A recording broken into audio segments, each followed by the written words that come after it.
Many mythologies and scriptures describe the void as the generator of everything, that it is the nothingness which transmutes itself into creation, everything being generated by nothing. This is a commonality amongst creation stories. The nothing that something comes from is typically seen as a void or a primeval sea or ocean. For example, we have Ginnungagap, the gaping abyss in Norse mythology, the primeval watery abyss Nun in Egyptian mythology, the ocean of darkness spoken of in the biblical story, and the Greek empty chasm of chaos. But what does this have to do with Winnie the Pooh? Everything.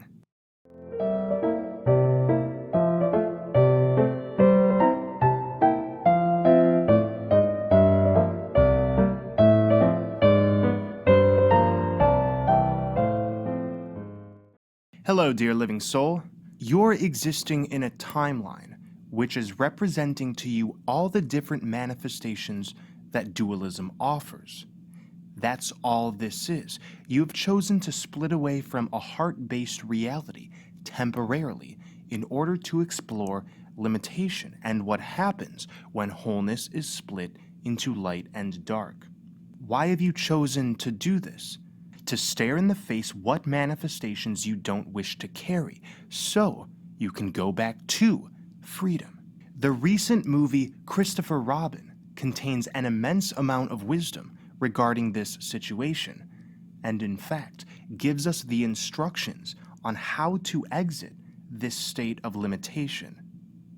The movie is a Winnie the Pooh offshoot depicting Christopher Robin as a grown man who has seemingly forgotten about his colorful, playful childhood.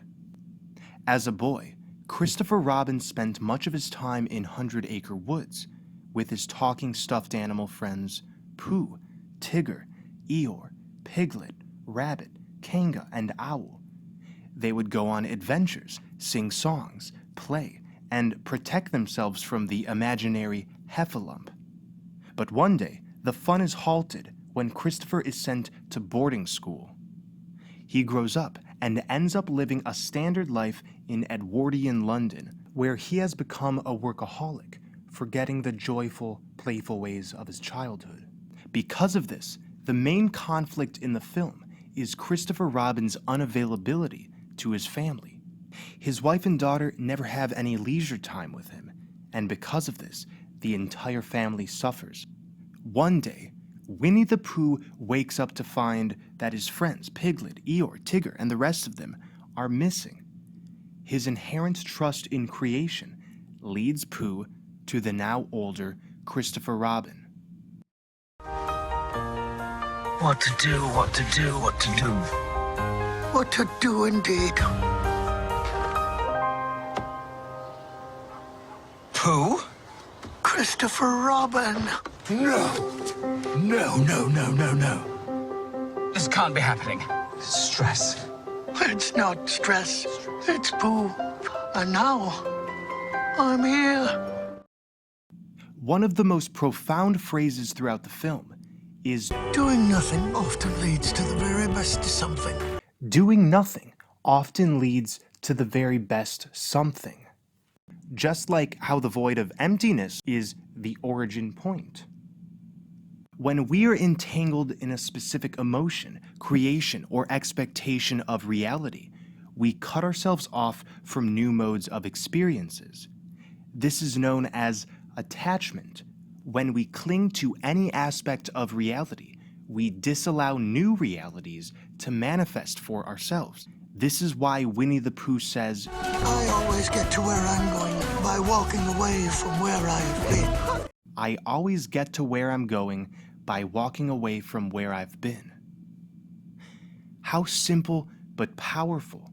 In order to let the universe unfold the best creations, we must step away from that which we've already known. Not out of contempt, but out of the knowingness that each breath taken with ease and determination brings forth new life, new realizations, new connectivity. Pooh is now with Christopher Robin and definitely shakes up his life. Christopher joins Pooh in the adventure to find their childhood gang, but not without realizing the contrast between who he once was and who he has become. While looking for their friends, Christopher Robin ends up stuck in a ditch in the rain, losing his important papers for an important business meeting, and coming face to face with his own shadow through recognizing the effect his workaholic lifestyle has had on his daughter. All of this is uncomfortable. It's not pleasant for Christopher Robin to go through this, but there is a purpose to it. Pooh's role is to help Christopher understand the illusions he's been living, and the only way to do this is to destroy the old, to tear them apart. The toxic masculine aspects of rigidity and fragmentation must now be balanced with the divine feminine principle of care. Through burning away the old, Christopher Robin rediscovers the loving and playful boy he once was, and his family is brought closer together, but only after the illusions Christopher Robin was living are stripped away. The day is saved, his work and family life are reconciled, and, well, that's the end of the movie.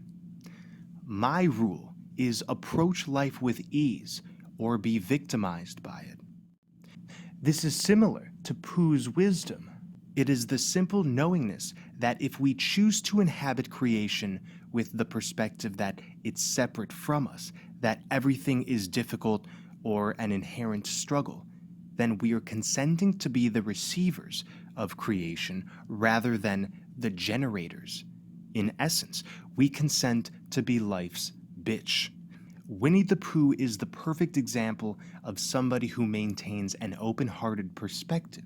He does approach life with ease, with playfulness. He does what he pleases without infringing on others, and his wisdom is deep because of its simplicity and accessibility. One could say Winnie the Pooh is childish, as the grown Christopher Robin seems to think. Pooh, Your ladder is broken. that's not a ladder, that was a shelf. Well, that explains why it's no good for climbing. But Pooh is in fact a very confident bear. He is fully sovereign, doesn't criticize others, doesn't second-guess himself, and when conflict arises, he doesn't get down. He simply keeps going, knowing that each moment brings forth something different. The return of the divine feminine that so many of us speak of signifies the return to a state of playfulness and levity. The hardened, serious, reactive demeanor the energy extraction matrix promotes is simply the inversion of our true nature. In the beginning was freedom. That's what our true nature is, freedom, unrestrained by the perils of dualism. Without this acknowledgement, we end up like Christopher Robin, fooled by our external circumstances and deceived by our own reluctancy to face ourselves. At the beginning of this video, we mentioned the Greek name for the void, chaos. Chaos is typically seen as a whole lot of something. For instance, when somebody refers to a chaotic mess or inner chaos, it's an overwhelming amount. But chaos in Greek means emptiness or vast void. So what is chaos? Is it something or nothing? It's both. Let us embrace this paradox. Emptiness contains the expanse of creation within its nothingness. This is what Pooh recognizes, and this is why meditation, exercises which quiet the mind and body, and just being still is so profound. It's like quantum resetting. When we retreat into nothingness, we can pull out from it the very something we require and desire. Winnie the Pooh was right after all. We don't need to impose onto creation or else.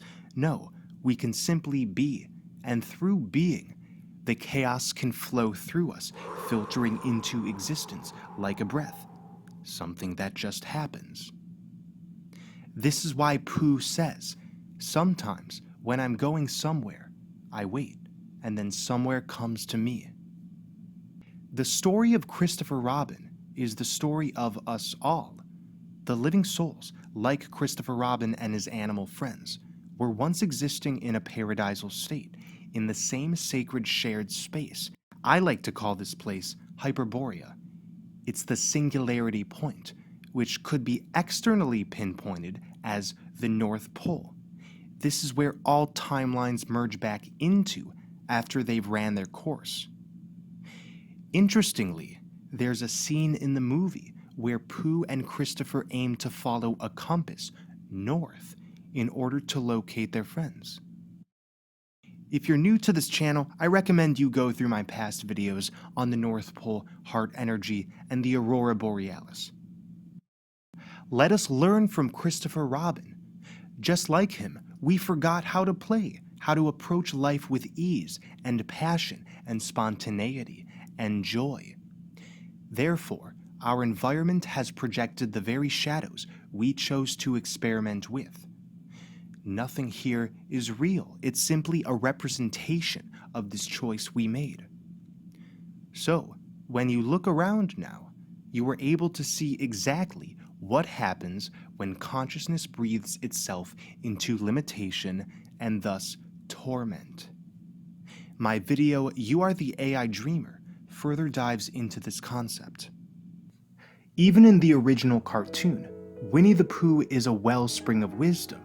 He naturally recognizes that we need not forfeit our sovereignty within the expectation of some powerful deity or salvation. Pooh trusts in the inherent direction of the universe and knows the power lies within.